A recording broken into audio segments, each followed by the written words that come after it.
کہ پاکستان میں کچھ عناصر مایوسی پھیلانا چاہتے ہیں، ڈس اپوائنٹمنٹ پھیلانا چاہتے ہیں، ڈسپونڈنس پھیلانا چاہتے ہیں، تو وہ ساری غلط باتیں، ایسا نہیں ہے۔ پھر اس کے بعد انہوں نے ایک ان کے پاس پیپر تھا جس پہ اعداد و شمار تھے، اور اس میں انہوں نے پاکستان کے حوالے سے بتایا کہ پاکستان دنیا میں اس وقت آبادی کے لحاظ سے 5واں بڑا ملک ہے، اور نئے سینسس کے تحت شاید کوئی چوتھا بن جائے گا، اور انہوں نے کہا گندم پیداوار میں ابھی بھی 7واں بڑا ملک ہے، اور چیزوں کی پیداوار بتائی، اور وہ جو آپ ریکارڈ ایکٹ معاہدے کا ذکر کر رہے تھے اس میں انہوں نے کہا کہ تانبے میں پاکستان اس وقت 5ویں نمبر پہ ہے، ریکارڈ ایکٹ کے بعد شاید چوتھے نمبر پہ دنیا میں بڑا world largest producer of copper ہوگا، اور اگر چاغی کے جو پوٹینشیل ہے ہم اس کو ایکسپلائٹ کر سکیں، پورا جو کاپر کی مائنز ہیں وہاں پہ، تو پھر ہم نمبر 1 ہو جائیں گے دنیا میں۔ تو انہوں نے وہ سارا بتا کے پھر کہا کہ کیا اتنی ساری ہماری استعداد کے بعد مایوسی جائز ہے کیا؟ پھر اس کے بعد انہوں نے کہا کہ میں آج ایک مسلمان کے طور پہ آپ سے مخاطب ہوں۔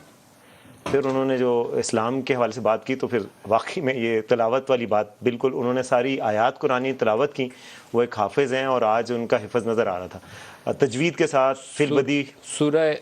الزمر کی وہ 39ویں صورت ہے قرآن پاک کی، اس کی 53ویں آیت انہوں نے کچھ آیات پڑھی ہیں، مجھے لا تقنطوا من ایک کہا رحمت، انہیں لا تقنطوا من رحمت اللہ، اور ایک ہے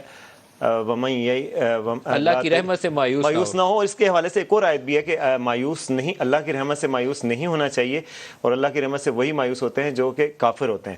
تو انہوں نے کہا مایوسی اسلام میں کفر ہے۔ پھر اس کے بعد جنگ احد کا حوالہ دیا کہ اس میں مسلمان جب تھوڑے سے وہ ہوئے کہ بظاہری شکست ہوئی ہے، کیوں ہوئی ہے، تو اللہ کی طرف سے آیات نازل ہوئی کہ جی آپ اچھا، آج سے کچھ عرصہ پہلے بھی نا ایک ملٹری اکیڈمی کا پرہیپس ایونٹ تھا، وہاں پہ بھی انہوں نے اس کا ذکر کیا کہ اسلامک تاریخ کے اندر ایسے واقعات موجود ہیں جب تھوڑے لوگوں نے اپنے سے بڑے لوگوں کے اوپر فتح پائی، وہ بھی ہیں۔ تو آج انہوں نے دوبارہ اس کا بھی دوبارہ آج حوالہ دیا، اس کا حوالہ دیا کہ ولا تہینوا ولا تحزنوا وانتم الاعلون ان کنتم صادقین، نہ تم گھبراؤ اور نہ غم کرو، نہ دکھ کرو، تم ہی غالب رہو گے اگر تم حق پہ ہو۔ تو یہ یعنی اس طرح کی آیات پڑھتے جاتے تھے اور اس کے ساتھ ساتھ ترجمہ کرتے تھے بالکل، اور موٹیویشن دیتے تھے، تو ایک موٹیویشنل اسپیکر کے طور متاثر ہوئے وہاں سے بیٹھے ہوئے، اچھا خاصا ماحول بن گیا تھا وہاں پہ۔ ایک تو سائلنس تھی، بڑی سائلنس ہو بھی جاتی ہے جب آرمی چیف خطاب کرتے ہیں، آپ کو پتہ کم ہی موقع ملتا ہے، محلہ پہلی دفعہ تھا یہ کہ انہوں نے اتنے بڑے مجمع سے خطاب کیا، تو سائلنس تھی۔ پھر اس کے جب انہوں نے آیات پڑھ کے ان کے ترجمے کرنے شروع کیے اور کہا کہ کیا آپ کو یہ نہیں کہا گیا اسلام میں، کیا قرآن میں آپ کو یہ حکم نہیں ہے، تو لوگ پھر چارجڈ ہو گئے اور نعرہ تکبیر لگنا شروع ہو گیا۔